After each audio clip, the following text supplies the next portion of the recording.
Your high school yearbook photo could predict how long you'll live.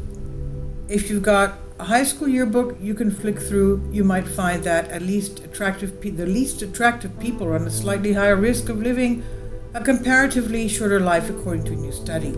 Researchers in the U.S. Analyzed the fates of thousands of teenagers who graduated high school in the U.S. in the late 1950s to take a closer look at how looks might be linked to mortality risk. It's not implausible that features we find attractive might convey information about our state of health.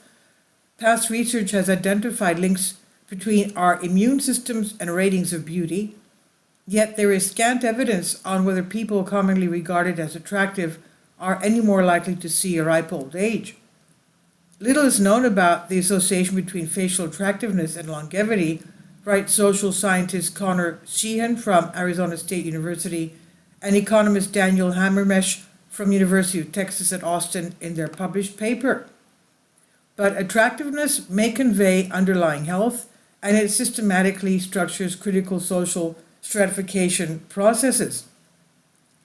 The researchers asked the independent panel of 6 male and 6 female judges to rank the attractiveness of 8,386 photographs taken of high school graduates in 1957 as part of the Wisconsin longitudinal study.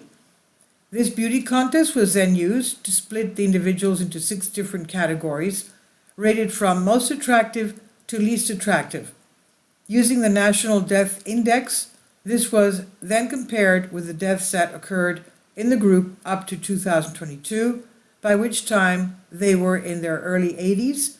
Almost 43% of the people in the sample had passed away by the end of the follow-up period. Those in the bottom sextile or six for attractiveness were some 16.8% more likely to have died than those in the middle 4 sextiles. However, the mortality rate difference between the middle 4 sextiles and the gorgeous-looking individuals in the top sextile was not significant. Broadly, we found that those whose facial attractiveness was rated in the least attractive sextile had a higher mortality risk throughout life compared to those rated above or high, Sheehan and Hammermesh write.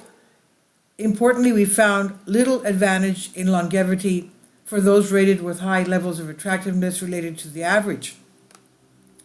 Accounting for the factors such as education and earnings reduced the significance of the difference somewhat, with health being the most influential variable.